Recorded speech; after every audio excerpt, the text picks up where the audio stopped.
Hey, apa kabar kalian semuanya? Gue Igin Kartanegara. Terima kasih udah masuk ke dalam channel gue ya. Gue syuting sekarang jam 5.28 pagi karena gue habis kerjain sesuatu yang harus dikerjakan di malam hari. Jadi hari ini kita akan ngebahas topik yang sangat berat sih menurut gue ya. Kita ngobrol-ngobrol lain lah di sini. Gue pengen ngajak kalian untuk diskusi ya, bukan diskusi sih lebih tepatnya. Siapa tahu kalian sama kayak gue. Jadi semalam itu gue ngelempar sebuah pertanyaan di Instagram gue. Lalu ada pertanyaan. Jadi gini, pertanyaannya adalah ada yang mau lu tanyain ke gue nggak gitu. Nanti gue akan jadiin konten di YouTube gitu. Nah, ada banyak tuh ya, ada banyak orang-orang yang bertanya, tapi ada satu pertanyaan yang menurut gue harus, ini kayaknya tergelitik banget gitu gue bikin konten gitu lebih tepatnya. Pertanyaannya adalah, Bang, lu pernah marah nggak sih ditanya soal, Bang, gini, Bang, pertanyaan apa yang membuat lu marah? Nah, bete, kesel, nah. Gue akan jawab nih. Jadi ini menurut gue, ini gue ya. Mungkin kalian juga sama atau tidak gitu ya. Kalau ditanyakan dua hal ini, kalian marah atau tidak? Tapi kalau gue agak bete sih lebih tepatnya. Yang pertama adalah ditanya soal, Gin, kapan nikah? Menurut gue itu adalah sebuah pertanyaan tolol ya. Di zaman itu ya, kan gue udah nikah kan. Di zaman itu sebuah pertanyaan tolol yang dilontarkan sama manusia. Kenapa gue bilang tolol gitu ya? Kenapa gue bilang tolol? Yang pertama adalah, siapa sih manusia yang tidak mau menikah? Menikah itu kan adalah sebuah perjalanan menuju ke titik finish, yaitu adalah pernikahan. Ya dong, dalam kita lagi pacaran, kita lagi pacaran nih sama pasangan kita, sama lawan jenis kita. Pasti dong kita pengen ke jenjang yang satu step di atas pacaran, yaitu adalah pernikahan. Siapa sih orang yang tidak mau pernikahan? Siapa sih orang yang tidak mau menikah lebih tepatnya? Tapi kan banyak lain hal gitu ya yang harus terpikirkan. Gue tipikal orang yang saat itu banyak banget berpikir. Bukan untuk main-main ya, bukan untuk main-main dalam arti gue mau ya, kita ngomongin dewasa aja. Gue mau banyak nyobain perempuan dulu lah gitu ya. Gue mau tidur sana sini misalnya. Ya kita kan realistis aja ya, hidup di zaman sekarang ya kan. Tapi bukan itu yang menjadi dasar di saat kenapa saat itu gue belum menikah, belum mau ke jenjang serius. Yang pertama adalah gue melihat adanya sebuah kegagalan di antara ibu dan bapak gue berpisah. Itu adalah sebuah ketakutan menurut gue ya. Ini gue loh ya, ini versi gue yang berbicara. Gue melihat itu adalah versi ketakutannya gue. Yang kedua adalah saat itu pekerjaan gue belum mempunyai sebuah jabatan, bisa dikatakan belum mempunyai sebuah sesuatu yang bisa dibanggakan. Masih kontrak lah bisa dikatakan ya, pekerjaan gue masih kontrak dan gaji gue belum begitu bagus gitu ya. Berarti kita ngomongin finansial ya kan, finansial gue belum begitu bagus. Dan ya kalau kita ngomongin finansial berarti kan kita harus memikirkan nanti pasangan kita nih makannya pakai apa nih ya kan. Ya sebenarnya kalau banyak orang yang bilang juga finansial itu tidak melulu pernikahan itu tentang finansial. Jadi uang itu bisa didapat, bahkan ada yang namanya rezeki setelah nikah tuh ada gitu. Rezeki mah pasti ada aja. Iya pasti, memang itu adalah jawaban dari orang-orang yang sudah menikah. Tapi kan orang-orang yang belum menikah dan mau menikah itu ada sebuah ketakutan. Ketakutannya mungkin yang di saat itu adalah, ya mungkin adanya di lu doang kali rezekinya. Mungkin di gua nanti gue belangsak nih hidupnya. Ya kan pasti kan ada pemikiran seperti itu ya. Dan selanjutnya lagi adalah kesiapan. Siap ini nih, kesiapan ini nih bermacam-macam teman-teman, menurut gue ya. Di saat itu ya, kesiapan dimana gue pengen pernikahan itu adalah sekali dalam seumur hidup. Sekali dalam seumur hidup pernikahan itu. Karena siapa sih di dunia ini yang pengen rumah tangga itu gagal gitu ya. Gagal dalam arti mungkin ada kesalahan di prianya atau di wanitanya gitu ya. Pokoknya kegagalan itu tidak ada yang mau lah. Di dunia ini tidak ada yang mau, ya kan? Pasti tidak ada yang mau. Dan kegagalan itu tuh biasanya itu kan antara adanya drama-drama dalam rumah tangga. Siap atau tidak tuh. Itu drama-drama itu tuh pasti ada gitu ya. Seromantis-romantisnya Gali dan Ratna pasti ada dramanya. Kalau di filmnya aja ada dramanya. Ada drama ya, seromantis-romantisnya ya. Pasti ada yang namanya drama. Kita ngelihat artis-artis di luar sana romantis, tiba-tiba dipukul, ditendang, diinjek-injek sampai patah hidungnya, ya kan? Itu dia. Jadi pernikahan itu bukan suatu hal yang buat main-main. Jadi bersifatnya sakral menurut gua. Pernikahan itu, kalau kita memperdalamin lagi tentang pernikahan adalah siap atau tidak pasangan kita, yaitu adalah si perempuan nih. Kalau di gue ya perempuan, karena kan gue laki-laki. Perempuan ini bisa nggak menjadi seorang bisa dikatakan ibu rumah tangga. Ibu rumah tangga dalam arti tuh ngeberesin rumah sama-sama gitu ya, lalu nyiapin kopi, bangun lebih pagi gitu ya untuk beberes, siapin sarapan atau masak air atau masak nasi atau nyuci baju kan gitu ya kalau rumah tangga ya kan, logikanya ya. Ini kita ngomongin rumah tangga yang ekonominya standar, biasa-biasa, bukan kayak Nia Ramadhani ya, ibarat kata bangun siang rumah udah beres, bukan begitu. Ini kita ngomongin versi rumah tangga pada umumnya di dimensi yang standar gitu ya, keuangan yang standar. Bisa atau tidak, dan si suami ini bisa tidak menjaga istrinya, lalu ngebuat istrinya seneng, lalu banyak hal ya, saling menghargai. Dan yang pertama lagi adalah saling komunikasi yang tidak pernah putus. Nah, kalau kita ngebahas tentang namanya komunikasi dalam hubungan, itu tuh penting menurut gua, sangat penting. Komunikasi itu penting kalau si lawan jenis yang diajak ngobrol itu nyambung. Nah, kalau nggak nyambung, gimana ceritanya? Si orang yang diajak ngobrol, si orang yang mau ngajak ngobrol juga segen gitu ya. Ngobrol sama dia kagak nyambung ya kan? Biasanya tuh dilema-dilema atau drama-drama dalam rumah tangga itu seperti itu. Banyak kawan-kawan gue yang bercerai karena yang namanya komunikasinya tidak begitu baik sama si pasangannya. Banyak banget.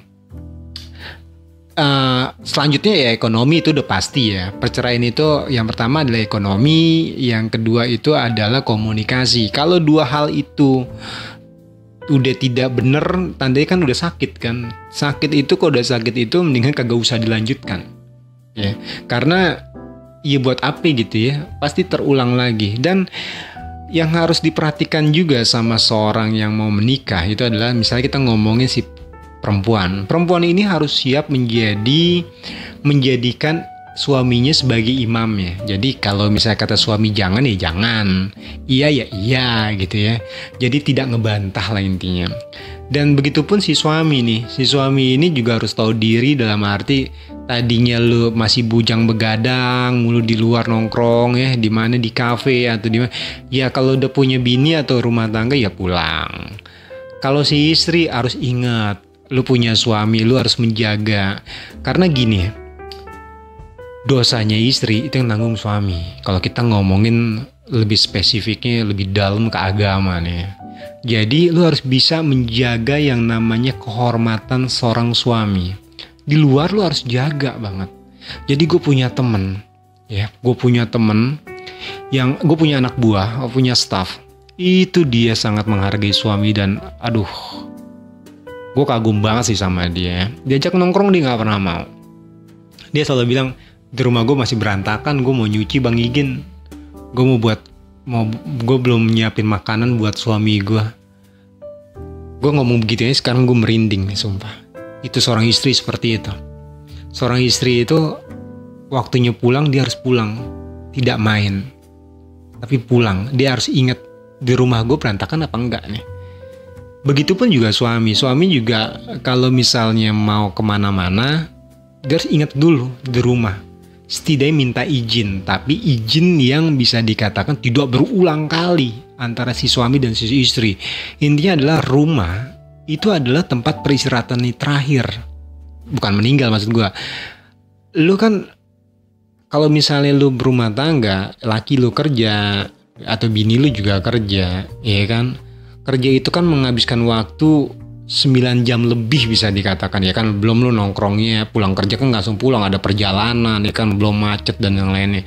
Rumah itu adalah tempat yang paling luar biasa menurut gua. Terkadang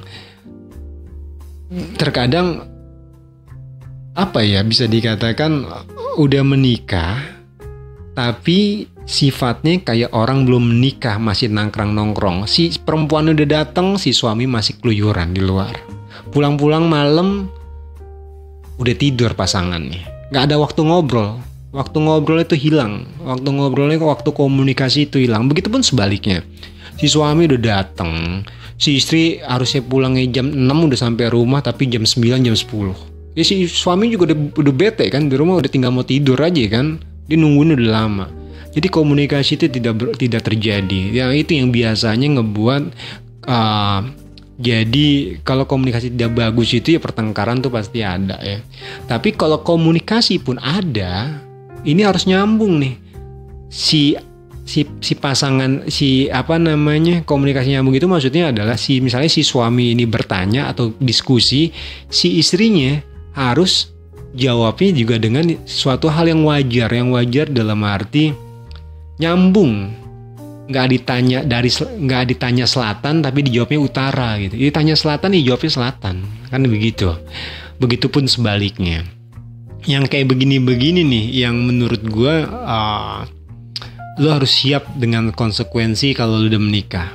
Intinya pernikahan itu harus sakral. Pernikahan itu bersifat sakral menurut maksud gue. Karena yang harus lo pikirin tuh banyak hal. Ya.